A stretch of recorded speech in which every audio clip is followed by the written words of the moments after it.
It's our turn, episode number 74, LARPing on a Grand Scale.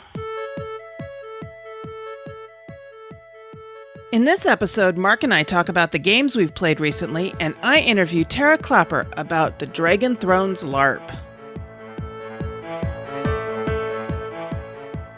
This is the Dice Tower Network, adding games to your wish list since 2005. Hosting for this episode is generously provided by our fantastic supporters on Patreon.com. If you'd like to help us out by pledging $1 per month or more, please visit patreon.com/OurTurnPodcast. Every dollar helps us to keep this show going strong. Hi, and welcome back to Our Turn. I'm Cathy Ford. And I'm Mark Ford. Hi, honey. Hey, sweetheart. How you doing? I'm good. Thanks for joining me on this recording today. It's always a pleasure for me to record with you. Well, I am certainly happy to have you. And today I have an interview with Tara Clapper, who is talking to us about the Dragon Thrones LARP. So we'll get to that in just a little bit, but we're going to start off the show like we usually do by talking about what we've been playing lately. And today, Mark is going to talk about a game, I'm going to talk about a game, and then we're going to talk about a game that we've played together. So Mark, why don't you go ahead and get us started? Well, first of all, I'd like to thank my friends Mike and Amy and Dwayne. Hi, Mike, Amy, and Dwayne, for inviting me over one evening after work to play a game that I had been interested in playing and had never played before, and that's called Clank. That's what I'm interested in playing too, but I haven't had the opportunity yet. I didn't get to go with you that evening. I think you're going to love it personally. I enjoyed it immensely. It's a game that actually fuses a board game with a deck builder. Nice. Yeah, and it plays really well. I have to admit that I was a little skeptical at first, but the way the game plays out, it really seems to have properly fused it together. As I recall, Sarah Reed did not rate it very highly because it wasn't very accessible for Will. That's true. The cards shouldn't have had a problem with Will, but the board is very dark and the pieces are very fidgety. There's a lot of really small bits involved. Ah, okay. That makes sense. But you didn't have a problem with it. Oh, not in the slightest. Okay. The way the game is played is you are delvers of dungeons. And as we all know, that a good dungeon delve requires a bad guy. In this case, the bad guy is a dragon. Naturally. Unfortunately, this game won't let me play the dragon. That's why I'm looking forward to Vast. Which we haven't gotten to yet, but we're working on it. That's another story entirely. In this game, the deck builders, as usual, have the currency of what you buy things with, which in this case is called skill. In this case, they also have fight, but they also have movement. And your movement on the board is controlled by how many movement points you draw per turn in your hand. And there's one other currency in the game called Clank. And Clank can get you in trouble. Basically, what Clank is how much noise you make traipsing about the dungeon. And it's represented by these little cubes, of which you have a finite number in front of you. There are also black cubes, which go in a bag. 24 of the black cubes. And as you make noise, you put a certain number of cubes in this square on the board that's labeled, well, obviously, Clank. Whenever the dragon attacks, and there are certain cards when they're drawn to be purchased that have a dragon attack symbol on them, what happens is all the cubes are scooped up from that square and placed in the bag with the 24 black cubes. And then you shake up the bag and you draw out a certain number of cubes. Well, each of these cubes does a hit point to whoever's color it gets drawn out. So if you've been making a lot of noise, you have a greater chance of getting attacked by the dragon. Mm-hmm. Black cubes mean that nobody got attacked. And that's fine, except the cubes don't go back in the bag. Uh-oh. The black cubes stay out of the bag. The colored cubes are placed on your hit point tracker.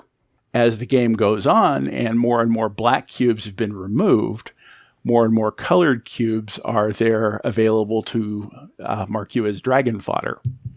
And the goal of the game is you're going to move around this board, which is the dungeon that the dragon is guarding. And you move deeper into the labyrinth, there's more high point targets available. The object of the game is to escape with one artifact and whatever ancillary treasure you can grab and get out with. Now, there's a line running about through the midpoint of the dungeon. I'm not entirely sure what that line is called, but the effect is pretty significant. If you are deeper in the dungeon than that line and run out of hit points, you is dead. You're dragon food. If you manage to be above that line, the villagers rescue you. You get out with your treasure, but you don't get any success points for escaping the dungeon. I wound up being the first person out of the dungeon, got the biggest success token, but I managed to tie for second in this game. That's because Dwayne, in his ever-present genius for moving about game boards, managed to go for the biggest point artifact and get out before time ran out. Because once the first person exits the dungeon, you have 5 more turns to get out. It starts a clock, essentially. All in all, I think this game is terrific. It's got good solid mechanics. It's a pretty good deck builder in and of itself. It's a pretty good board game in and of itself. And when you combine the two together, it seems to really work entirely too well. It's definitely one I am interested in adding to our collection. Oh, really? Yes, and I also understand it plays 2 to 4. Let me get you the details on that. This Clank, designed by Paul Denon, art by Rafe Basner, Raul Ramos, and Nate Storm. And the publisher is Renegade Games, published in 2016. It got all sorts of terrific nominations for innovative and card game and family game on the Golden Geeks in 2016. But we all know who ruled 2016, of course, was Scythe. Mm-hmm. So that was pretty much the reason why it didn't win. But I think that's the only reason it didn't win, because this is a really fantastic game. They've also got underwater expansions where you have to get scuba gear. There's a space expansion. All in all, I'd say it's a really great game. I've heard that about it. Aside from Sarah's review about it and it not being wholly accessible for Will, I've only heard good things about it. So, well, I have to agree with you. For someone whose vision impairments are as really serious as Will's are, I can see why it's not terribly accessible for him. It's not, like I said, it's not so much the cards. The cards are pretty straightforward. The cards have the different colors. They're mostly on a gray background, but the background doesn't have to do much of anything. Did the board consist of a map of the dungeon? It did. Yeah, Sarah says that she and Will tend to avoid games with maps because of his vision and him having to memorize where he is in the board and things like that. Well, the good news on this is it's all open knowledge. The map is all open knowledge so that someone could conceivably help Will and help him guide his way in and out of the dungeon. But I can see where that would be kind of a drag, especially if you're trying to play this game competitively, which, you know, as you know me, you know, as well as you do, that the competitive juices run kind of thick in this old boy. And I would have a hard time trying to give an even shake to someone I was helping. So I would definitely say this is definitely not for someone with vision impairments, but in every other respect, I think it's a really good game. Excellent. Excellent. Yeah, like I said, I haven't had a chance to play it yet, but I would definitely love to try it. So Mike and Amy, if you're listening, let's arrange a time for me to sit down and play it too. All right. Well, great. The first game that I'm going to talk about. Yes.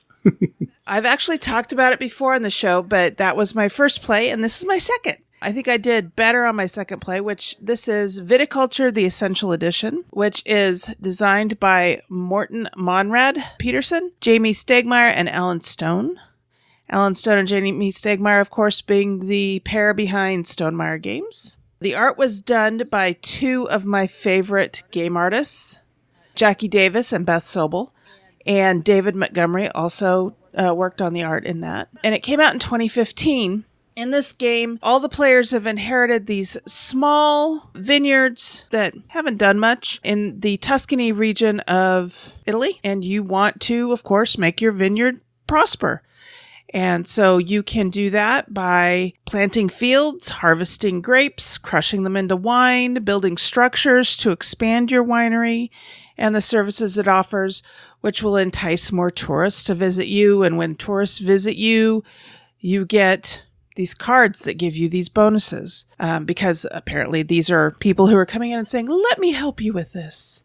You're playing across a number of seasons in a year, mostly spring, summer, and winter. fall's there too, but it's kind of a narrow part of the board. You work your way through the year and then you come back and you start all over again with spring. It's a worker placement game, so there are different actions you can take. When you start the game, you only have yourself and 2 other workers. So you have 3 workers to place all together. One of them is larger than the others and can sometimes supersede or knock one of your workers off. So then you can place it again. I really enjoyed this game. I understood it better this time. It's not that hard of a game to understand, but it has a lot of depth to it.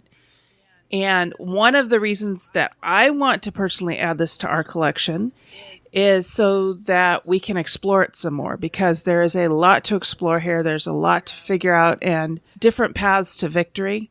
Like I said, I did better this time than I did last time when we played it with Richard. So Richard, if you're listening, I'd be happy to play that with you too, in addition to Bora Bora and Castles of Burgundy. Do I need to be jealous here? No, no. I'm kidding, of course. He just has different games in his library than we have. That's true. And he's fun to play with, just like you are. I really enjoy this game. It's a beautiful game. Like I said, Jackie Davis, who did the art in, among other things, Euphoria. And Beth Sobel is well known for her artistic work in board games.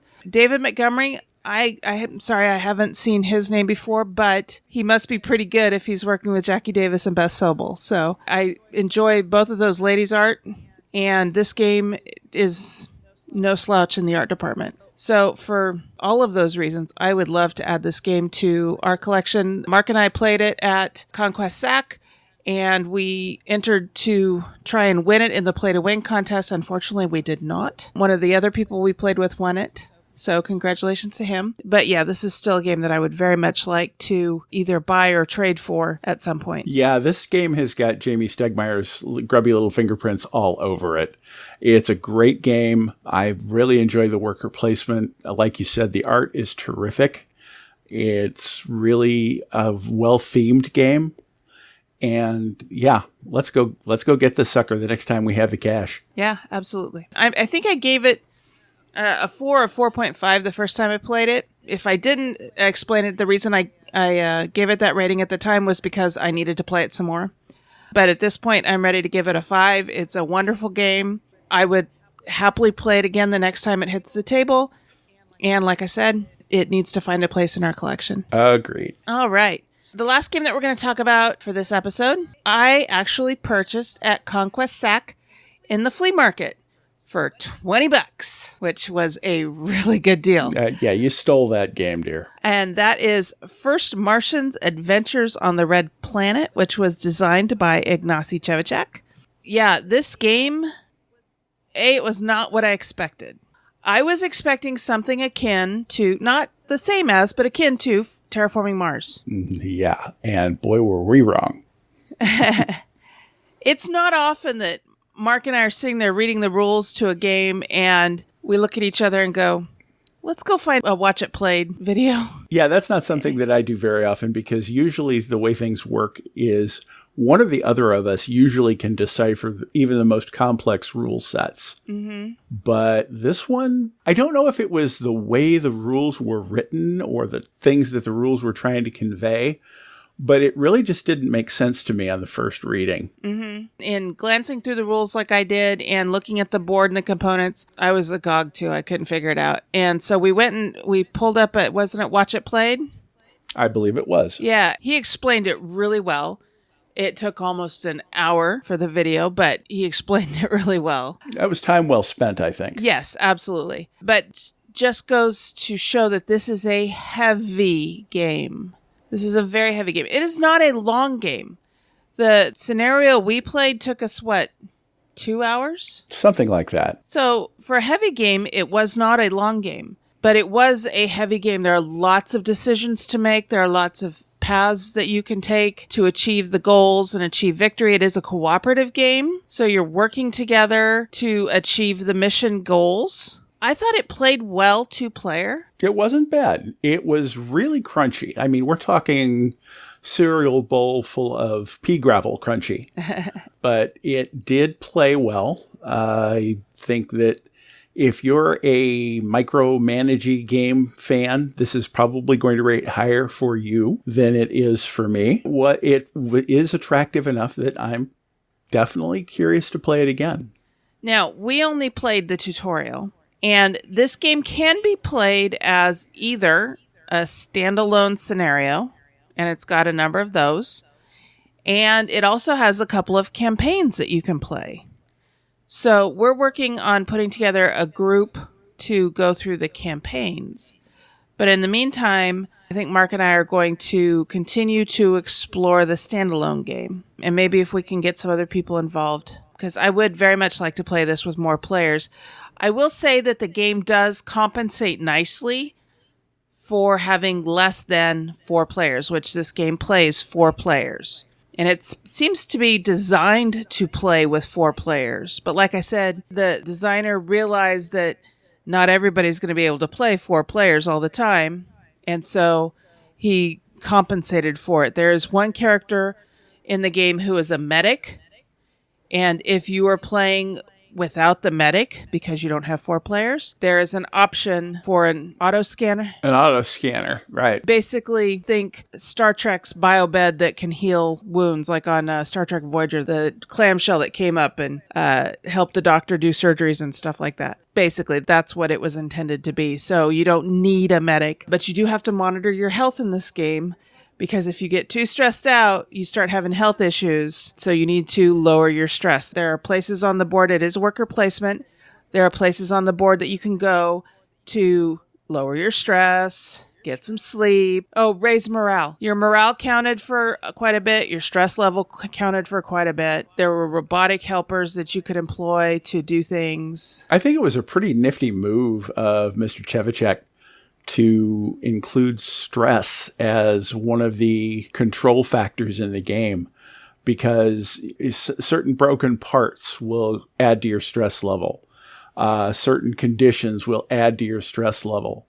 Certain conditions will impact morale when they hit. Having broken equipment impacts your stress level. Yes, and trying to convince other players that we need to fix rather than explore can also sometimes add to your stress level. Now, having been a homeowner here on Earth where conditions are optimal for our survival, and knowing how stressed out I got when the lawnmower didn't work, or the air conditioner broke down or whatever, I can only imagine how that impacts your stress level when you're in a suboptimal environment and trying to keep things running. What would you put on the rating of this game, Cathy? Right now, I would give it a 4 again, because I need to explore this game some more. And also, too, because I think that this is not going to be a game for everyone. If somebody came to me and said, I have these 2 games about Mars, which one would I play?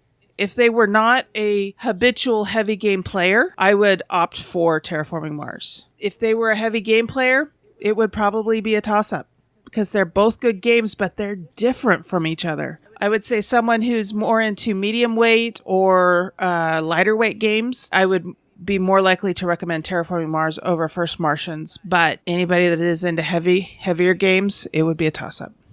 Yeah, well, I'm going to give it a 3.5 myself. I'm docking him half a point for the unclear rule book. Mm-hmm. If I can't learn a game from the rule book, at least sufficient to plod through a first play, if I have to resort to a video of watching it being played to play it, I think that's kind of a flaw in the game, not necessarily the game design, but the implementation. Well, it could have been a translation issue as well. And that's the thing with the global game market like it is. How hard is it to get someone to translate a rule book? That's probably true. Something you've got to do if you're going to sell in a global market is you got to get the rules right for every language. Mm-hmm. Yeah. Heck, Google Translate probably could have done a better job. Maybe. All right. Well, that's fair. That's fair. I was just very glad to have Watch It Played available to sit down and have this explained in a clear and concise manner. Amen. Granted, it took almost an hour, but it is a heavy game, so an hour is concise. It usually takes me 45 minutes to an hour to explain Firefly. It takes at least 30 minutes to explain Terraforming Mars completely, so it doesn't surprise me that it takes someone as experienced at explaining things almost an hour to explain this game. There's a lot going on in this game. There's a whole lot going on. So that is First Martians, Adventures on the Red Planet. Mark gives it a 3.5. I get a 4. Those ratings may change based on future plays as we explore this game some more. And that's what we've been playing. We have set up and been referring to and rating games by our own rating scale. Here's how we are using this scale. 5. Buy this now. 4. A good solid game. 3. Decent with some bugs. 2. Has great potential as kindling. And 1. Give me back the time I spent playing it. Today's hot topic is brought to you by BoardGameTables.com. Sarah, have you ever tried to play a game on a table that's too big or too small? Yes, I have. It totally takes away from the fun of the gaming experience. Have you ever had anyone spill a drink on the game table and ruin the components? Yes, it's a horrible experience watching water or worse yet, sugary drinks flow across your game table and game components.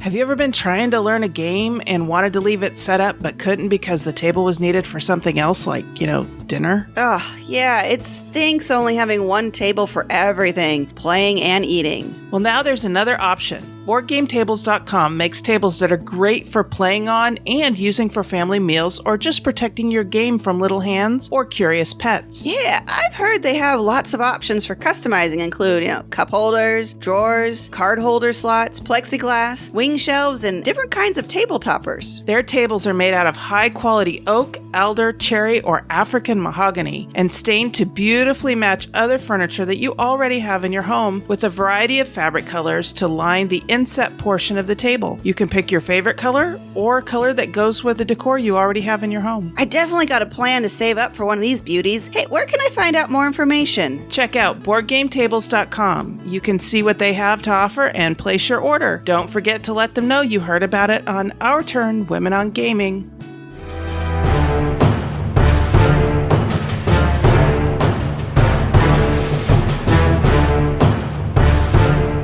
Back in episode number 31, I interviewed Cathy Amende and Chris Batarlis about an exciting LARP experience called Dragon Thrones.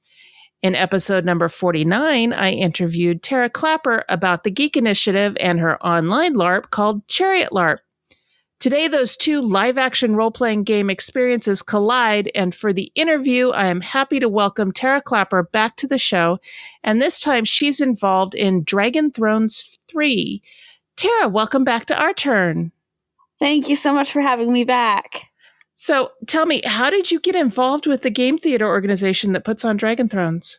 Well, before Dragon Thrones 1, I heard about the game. I saw some people posting about it, and I'm from Bensalem, which is right outside of Philadelphia, and I saw that this game was taking place at Bryn Mawr College.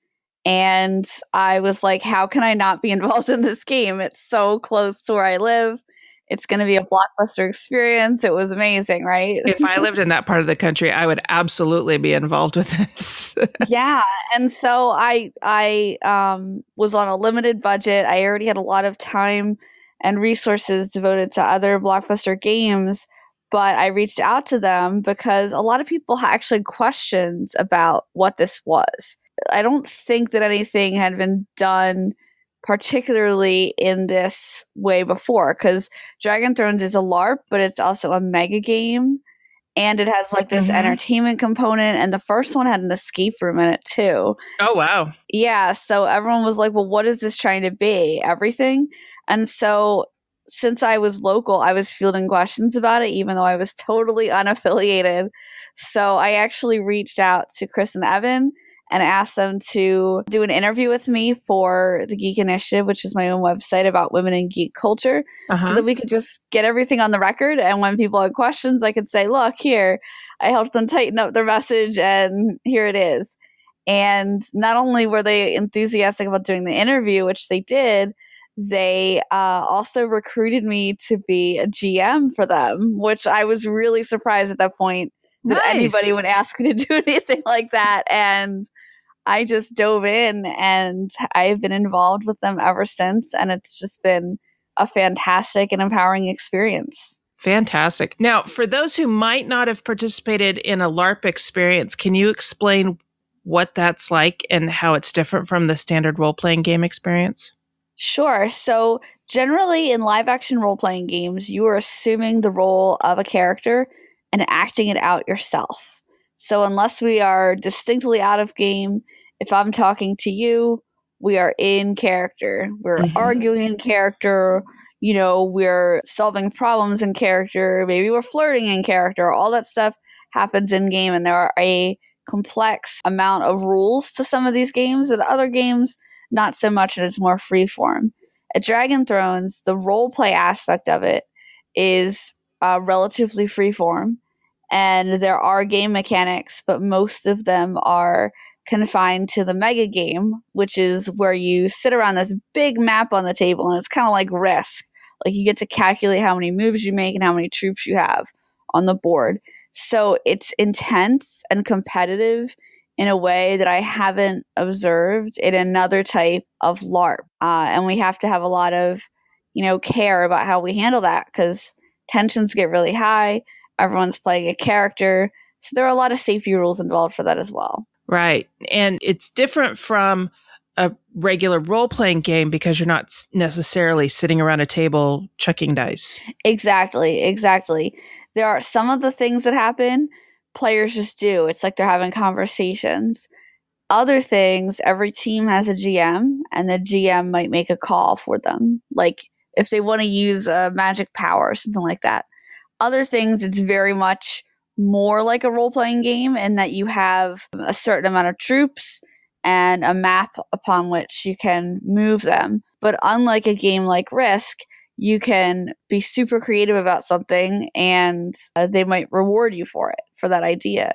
Or if you wanted to use your resources in a different way, in a creative way, that kind of creativity is rewarded in the mega game aspect of Dragon Thrones, and just kind of generally when you're trying to make an action in a different way than it is in a lot of other games. Mark and I, my husband, recently participated in a mega game here in Sacramento called Watch the Skies. And that took place over a single day. This takes place over 3 days. Is that right? That's correct. So not only does a typical Dragon Thrones event take place over 3 days, this Dragon Thrones 3 is going to be, as the name suggests, the third one. So it's continuing. So we're going into up to 9 days for a mega game because it's kind of a continuing campaign at this point, which is unheard of. And we're going to have some stuff changing around a little bit for Dragon Thrones 3. We're going to mix it up. But we're generally using, the same map, the campaign, over 9 days, which is just completely unheard of. And then I've run some mirror missions in between, which are done online, very similar to the digital LARP style of Chariot. So that's kind of enhanced the role play aspect of it as well. So let me see if I understand this. You're saying that because this is the third year, it's the third set of 3 days, and that's how you're getting 9 days. This isn't a 9-day game. Exactly, yeah. All right, that's cool. So it's just like a continuation of what happened last week, only it happened last year. Exactly, and our last game was in January, and the next game is in, I think it's the beginning of July, so... yeah, July 6th to 8th. So it's, relatively soon for a blockbuster LARP to run after its last iteration, but it's happening. So it feels like a continuation, but we also do a lot to welcome new people in. Wow, that's cool. So explain the setting of Dragon Thrones. You said it took place at Bryn Mawr College. Mm-hmm. For those who have never been to Bryn Mawr College, what's special about this place? Dragon Thrones 1 and Dragon Thrones 3 are at Bryn Mawr College, and Dragon Thrones 2 was at Arcadia University. And both of these settings, they're basically castles. Imagine a castle. Mm-hmm. That's pretty much it. So we get a big play space, especially at Bryn Mawr, where you're free to kind of roam around as your character. Bryn Mawr has the cloisters, so you have like this big courtyard that's completely surrounded by stone walls. Last time at Dragon Thrones 1, we had a tournament in there. It was completely phenomenal. And the tournament had live actors from the Renaissance Fair in there. Oh, nice. Yeah, so like my team had our champion and we were like cheering him on in this setting. But the hall where you feast at Bryn Mawr is amazing. I mean, there is nothing about it that suggests you are anywhere other than in a medieval castle. Wow. It's amazing. And, the appeal of Dragon Thrones initially was everyone was like, oh, it's clearly a LARP inspired by Game of Thrones. And it kind of is. But now that we're going into run 3, and this is the thing I'm most proud of about Dragon Thrones and about participating in it as a GM and as someone who works on some of the documentation, Dragon Thrones has really developed its own culture. Mm-hmm. It's very quickly become its own thing. And I find that happens if the game is strong. That'll happen with a game that's clearly inspired by whatever brand. Can't use it for, branded IP reasons. You go on to do it on your own with your own lore. It might feel kind of stiff at first, but by the time you're doing your second game, it's like it's its own world. It's its own culture. It's very rich. And now that we've embodied those characters and those cultures, we really feel like not only is the game culture its own thing, but these houses that we're representing are very real and very unique. Now you're talking houses as in like noble families. Exactly. Yeah. We have noble families from different parts of the map, and similar to how it would be in something like Game of Thrones, the different areas kind of have different things. So the group from the south, they're more about wine, and they have summery weather. And then, we have groups from different areas of the world. And the cool thing for people local to Philadelphia especially is that all of these kingdoms and groups are named from local things around Bryn Mawr College. So, there's Castle Bryn Mawr, which is the Citadel of Mirrors, the main area of play. And the group that I actually GM for is Ardmore, which is a place that I grew up near. So it feels really cool to see that thrown into the setting in such an integral way and honored like that. And it's really funny because when I started posting about, hey, I'm going to GM at Dragon Thrones and I'm going to be in House Ardmore, everyone was like the town. But it feels neat to kind of have that so respected and so thrown into the lore. And it's also funny because like people who aren't from here will drive around the campus and the area, and they'll be like, wait, that's real? There's really an Ashford, there's really a Yarrow and stuff like that. And it's like, yep, all the roads around Bryn Mawr College. They were very clever with how they did that. Nice. Now, you were talking about how the game has developed its own culture and way of behaving, way of acting. The events are continuing from previous events.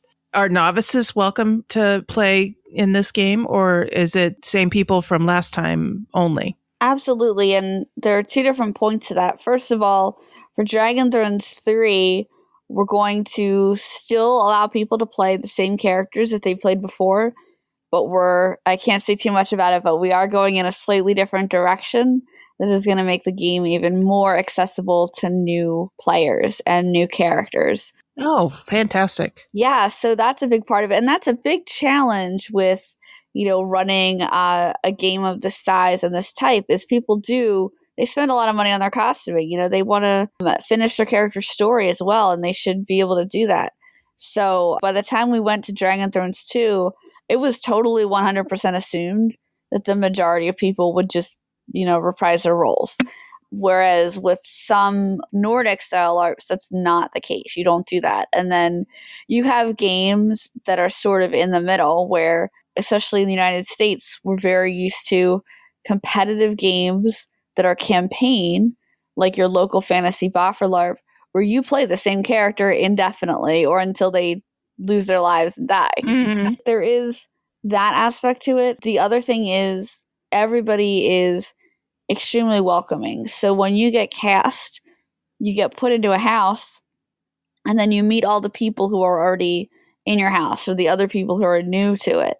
And your GM is also in that group. So there are a bunch of people that are really excited to help you kind of succeed. And we're in that phase of dealing with, okay, we've had like a minimal amount of lore that was created before the game. And then by game 3, because the foundation was so good, the players just developed it, and the GMs have told stories. And so we don't want to hand someone 300 pages of lore, but we want to honor the stories that we've already told. And this is like a very typical problem with games of this type is, how do you welcome new people into the fold, but still honor the stories we've told and let people play the same characters? And it's like a hot topic in LARP right now. And I'm thrilled to kind of be at the center of figuring out how to do that with Dragon Thrones. And Chris and Evan have come up with some really awesome ideas. Like, they're just very out of the box thinkers. So they come up with not only a solution, they're very like solutions oriented when it comes to story, but also how to implement it. It's just amazing to kind of be inspired working as a part of that team. Very cool. How are characters assigned or selected for people who are joining for the first time? So when you sign up, you get a casting sheet where we ask some of your preferences. And I know at a certain price point, you actually get a consultation with Evan or with whoever ends up writing your character, but usually it's him. And through that, he kind of like assesses not only what type of character you want to play, but also your personality and how far away from your real self you want to go with this. And the kind of characters that he's matched people up with has been just a real treat to watch. We always joke because we're both Pisces, and like we decided like that's why we work well together.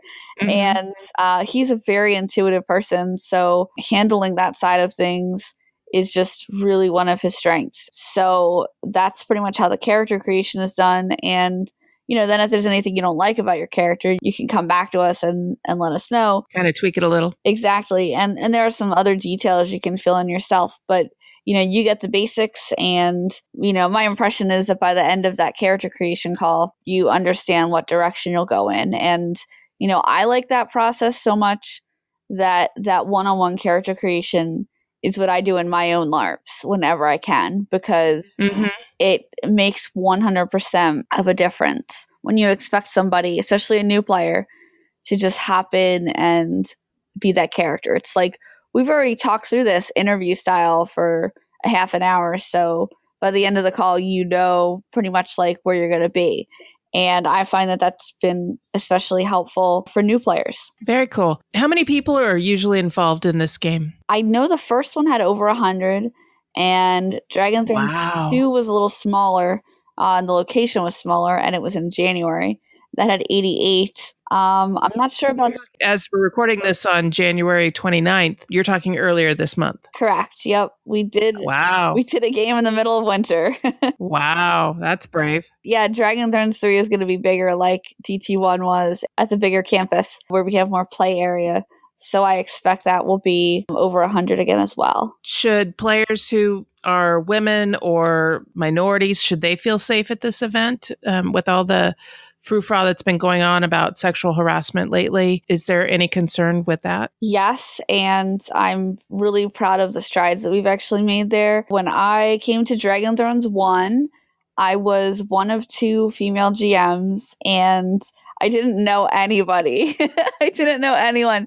So when I went into the GM room, it was super intimidating, and there was a lot going on, and there were a lot more moving parts. And now they've streamlined the system, which has made communication for GMs and players easier overall. You get more time with the GM team to show up early, get to know people. So from a GM perspective, everything's been massively improved. I even recommended one of my friends to the GM team, and he's a guy, but he plays with a lot of empathy. So that's helped as well. And we just have a really understanding and empathetic culture among the GMs that just helped a lot. The other thing is we put in place documentation for safety and consent, and we put it into practice in Dragon Thrones 2. Excellent. Yeah, that's helped a lot. So now there are game mechanics as well as just more of a culture of empathy and understanding where we can go out a game and talk about how we feel, or we have indications for like, hey, the scene is a little too intense. And I've been playing it New World Magiscola since it started. I played on the first run of that game. And so I heavily borrowed a lot of the safety mechanics they use there. And Maury Brown has done not only a lot of work in that area, but a lot of research in how that works. And she constantly adapts to the needs of her players. And that's something huge that I personally have taken from that gaming culture and into Dragon Thrones. Excellent. Yeah, like that safety culture is so important, but especially to adapt to the culture of your game. You know, like I can't just pick up safety and consent rules from one game and put it into another because every game is so different. And Dragon Thrones has such a tradition of competition. A lot of LARPers in Europe will definitely point out the fact that LARPers in the United States are so overly competitive. We always have to play to win. We can never play to lose. We can never play just to have a cool scene. At Dragon Thrones, we're kind of like trying to accomplish both things. So you have real objectives that you need to complete in a competitive, satisfying way. But you also have these really dramatic scenes. And that's where American LARP is right now. We are reconciling that. You know, it's a really big hot topic about, you know, in the US we're so competitive, but we also, you know, enjoy the more Nordic inspired play style. That's been a really huge thing. But that safety implementation is the vehicle to get there. You know, you can't have those big dramatic scenes safely unless you implement that kind of safety culture. And I wish we would have had more time towards the end of the game, but you know, people had to leave, and people were getting upset about like having to leave these friends they made. Mm-hmm. You know, in addition to the regular safety and consent stuff, being against, you know, harassment, you know, knowing where you are with your scene partner, especially in scenes of romance or violence or antagonism, that's a really important thing too. The biggest thing that hit me after Dragon Thrones 1 that I did not expect was how much I miss this new family I'd made in House Ardmore. Like they all went home to Florida and Canada and wherever else they were from. And I went home and cried because I missed this family. And a lot of people don't expect that LARP drop to happen. But I find that with Dragon Thrones, because we play so competitively and your family is your team, it hits really hard with this game. So we're trying to do everything we can to continue to improve that process. And we have a space for that on our feedback forums too, where, you know, if people have any suggestions, they can add it. Because I did learn that a lot from Mari from New World Magiscola is, you know, you've got to evolve with your player culture and make sure that you're adapting your safety culture to the needs of the players. Because every game is different. And every run of every game is different. Mm-hmm. Dragon Thrones 1 was like everyone thought they were walking into Game of Thrones.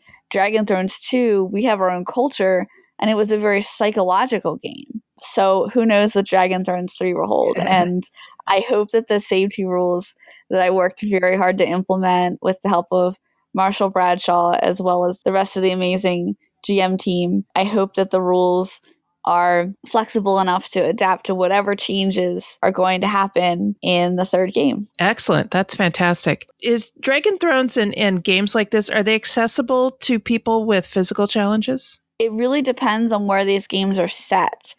For Dragon Thrones, we are on college campuses, or at least we have been for the first 3. So our accessibility limitations are simply what those campuses have.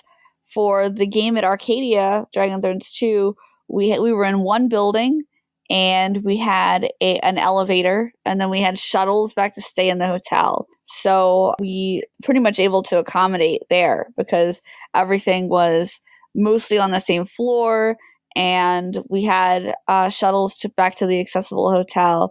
For Bryn Mawr, you know, the campus is up to date with all of the accessibility requirements that a college campus needs to be. So that is also a relatively accessible setting. Could we do better? I think we could do better. I think there could be a little bit more support. I think we do need to tweak maybe like put that more into our safety and consent documentation about being sensitive towards players who have disabilities and similar issues. However, I've seen the player culture respond really well to anybody having any sort of additional need in that regard. And I'm one of the people that does because I have rheumatoid arthritis. So As someone with chronic illnesses, sometimes I can't stand for too long. I can't sit for too long. So my team is great. Like, they know when I say, like, I'm going to sit down, that's kind of the cue for, like, I can't stand anymore because I'm in pain.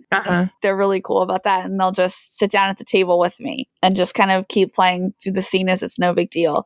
So stuff like that in the culture is really awesome. And the locations themselves, since they're college campuses, are as accessible as the campuses make them, which, is legally compliant. So that's really useful. At Bryn Mawr, we stay in the dorms on the campus. So that's pretty easy there.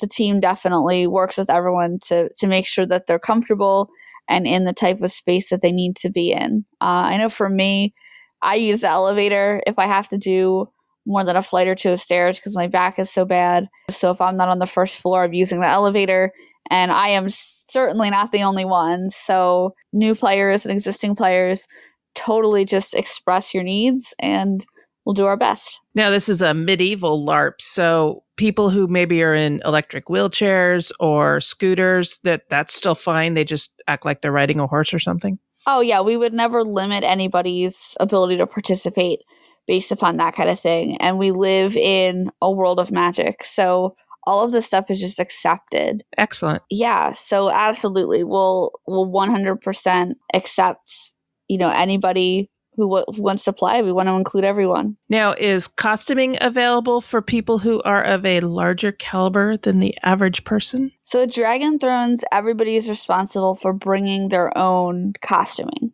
Oh, okay. Yeah, so you bring your own. So even as a GM, I bring my own stuff. That said, again, the player culture is really helpful. So if you post and ask, people will help you. And like, there is one of our players, he actually played a character who was all about fashion.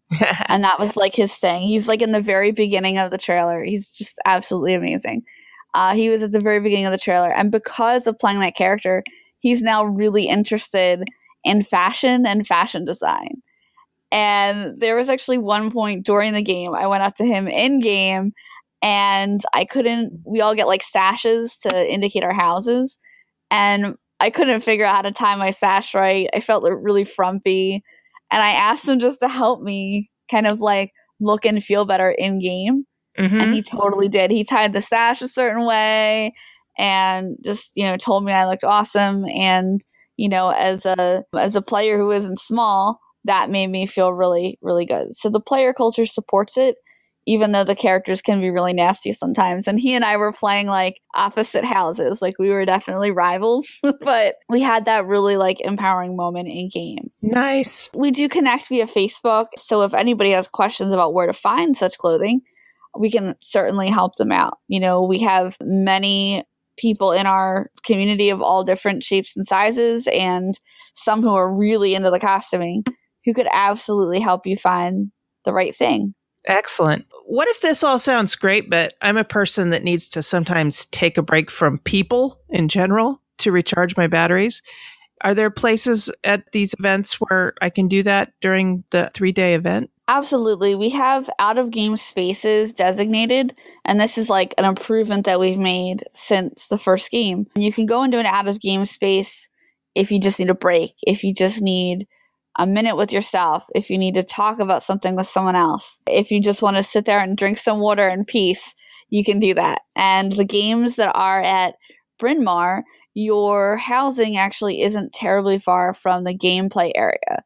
So if you don't mind taking a 5-minute walk to go back into your room, you can go back into your own private space and do whatever you need to do. So at Bryn Mawr, it's even more accessible in terms of helping people that kind of need that time to themselves. At Arcadia, we actually had an out-of-game space set up, especially since we were shuttling people back and forth. And that was really crucial to giving people a minute to just kind of sit out and be themselves. Fantastic.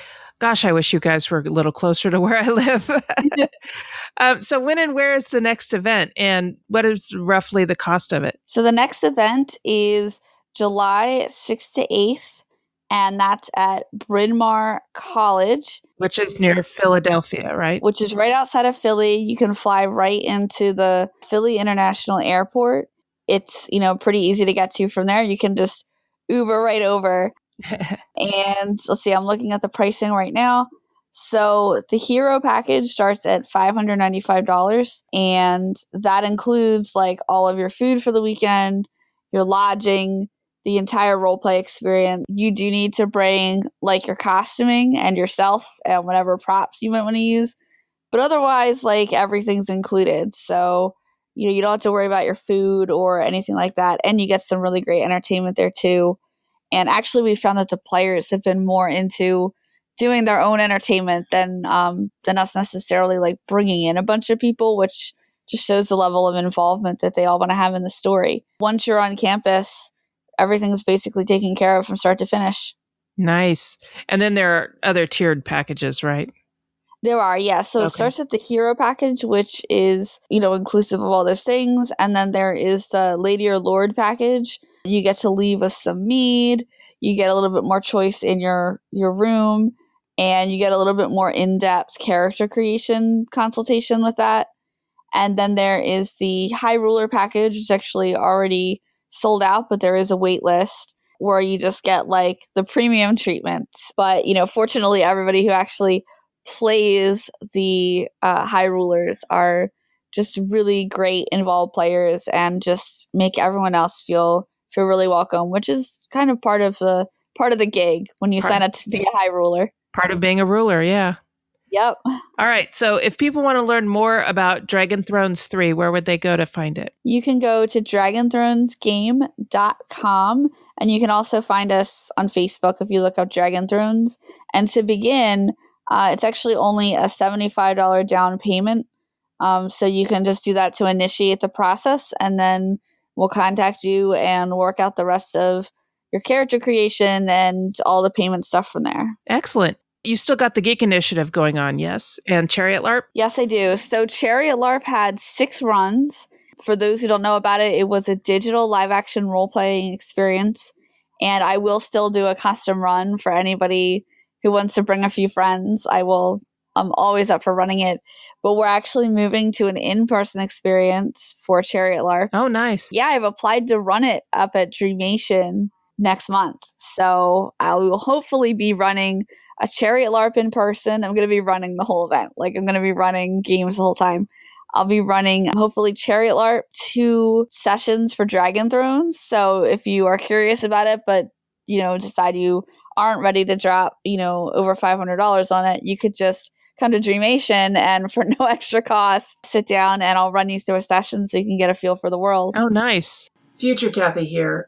Dreamation 2018 was held the weekend of February 22nd through the 25th. So at this point, that event has already passed.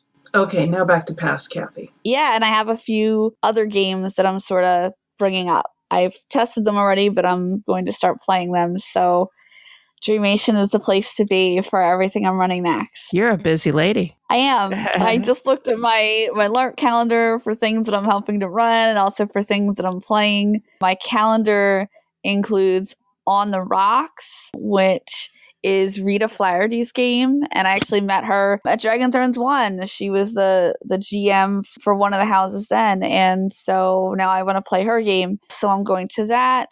I am going to Maelstrom Mansion out near Pittsburgh, which is run by Alexandra, another amazingly talented woman that I met through Dragon Thrones. I am looking at doing Imperial Magiscola, which is also going to be near the Philadelphia area. That's in the New World Magiscola universe. And Lauren LARP, who runs New World Magiscola, is also doing Beat Generation LARP in New York City. And I just signed on to do that.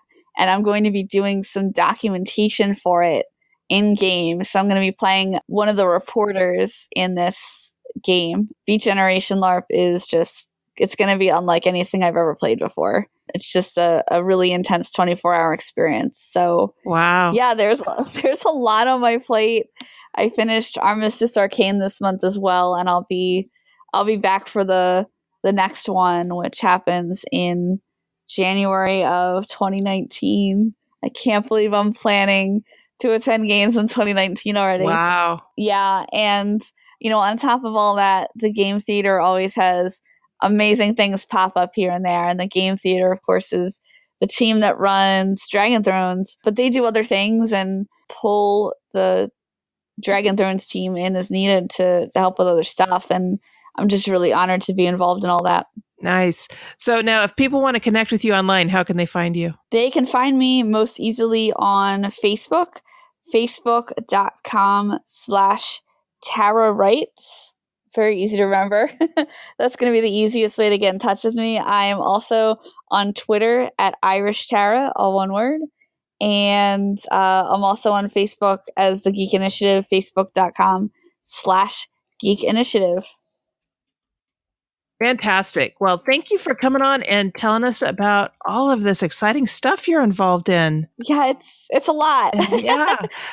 it's my job now. It's actually, a fair amount of my income right now. So Wow. That's kind of my goal, is to hopefully become pretty much a professional LARP designer and GM. I mean, I guess I already am, but I'd love for that to be the only thing I do, or the majority of what I do. And in addition to that, I am editing rule books and doing consultations with people starting new LARPs. And I just want to go more and more into that field. It's just been a great experience. Fantastic. I'm so jealous.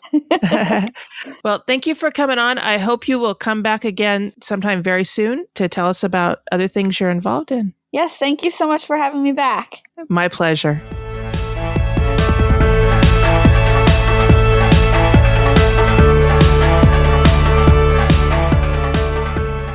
So this is the part of the show where we're winding things down and looking ahead to what we've got going on in the next couple of weeks. So Mark, what are you looking forward to? Well, I'm looking forward to a couple of things. None of them game related, to be honest. What? Yeah, I know. An actual outside life. No way. The first thing I'm looking forward to is continuing my training for my new company. I actually landed a job, finally. Yay. I'm working for a technical support company called VoxPro, and I'm starting to enjoy it, looking forward to it, and having a great time with it. So they're doing some pretty extensive training for you right now. Yes, they are. And there's one other thing I'm looking forward to very soon. Oh, what's that? And that is on the 18th of April. It will mark 20 years since I first asked my lovely bride if I could take a chance in making her happy. And he's been doing a great job ever since. And yeah, so she said yes, obviously. Uh-huh. We were married 2 years later, and it'll be our 18th wedding anniversary and our 20th year together. Yep, absolutely. And I got to say, it's been one hell of a ride. You having a good time, though? I managed to hang on, didn't I? I'd let go if I wasn't having a good time. Uh-huh, that's true. No, I'm enjoying. I have the great privilege to be married to my best friend. And so do I. So I think we're pretty lucky that way. Yeah, well, that pretty much wraps up what I'm looking forward to in the next couple of weeks. How about you, Cathy? What are you looking forward to? Well, in addition to you being employed and us being married for so doggone long, I am looking forward to continuing to participate in Doc's D&D game. I'm having a great time with that. How about you? Oh, absolutely. Doc is one of the greater DMs out there. Hi, Doc. Yes. Hi, Doc. He's doing a fantastic job. It is a real privilege to play with such an experienced player and DM. He is just so imaginative, and I know he plans a lot of this stuff ahead of time, but you can tell when he's making it up on the fly, and that he has just as good a time doing that as he does planning out the game. Wouldn't you agree? Yeah. Oh, absolutely. Absolutely. I've actually learned a few things from playing in Doc's campaign, and I've been a DM for at least, 40 years almost? I've been one for 2 years, and I'm learning an awful lot from him. I also love a lot of the props that he uses as a DM that I had never thought of before.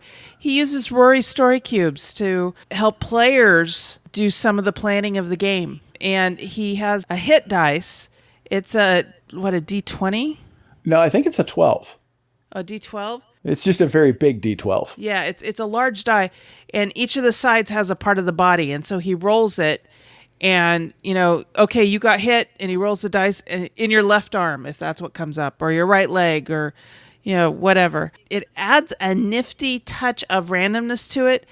And that it's not him deciding that. It's right there on the die. It takes that little bit of decision making out of the DM's hands, but it also takes that burden off the DM's shoulders.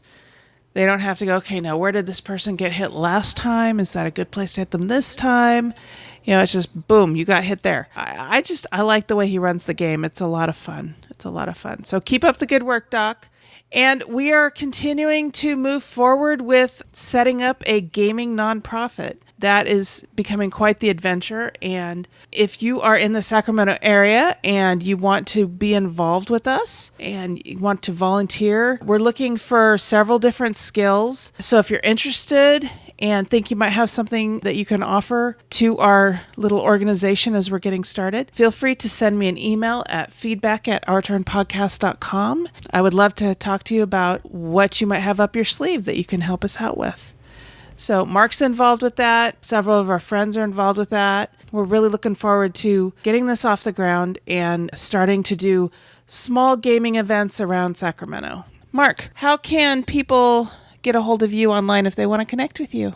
Well, if they want to connect to me on Twitter, you can reach me as @TheAmusedGeek, all one word. As in, I used to be disgusted. Now I'm just amused.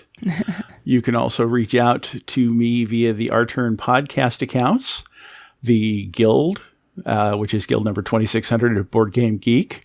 You can reach out to me through our Facebook page as well, which is run by the ever popular and dauntless Sarah Reed. And you can reach me any of those ways. Okay, excellent. And you can reach me through Twitter. I run the Our Turn podcast account. I am also the guild master on our Board Game Geek Guild. That's boardgamegeek.com/guild/2600. All right. Well, thank you for joining me for this episode, Mark. I love doing episodes with you. As always, it has been my pleasure. Thank you. Until next time, and on behalf of the entire Our Turn podcast crew, that was our turn. Now it's yours.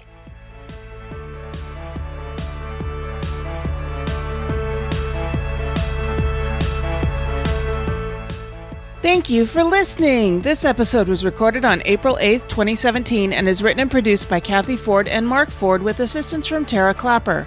Next time, we'll discuss games that do theme really well.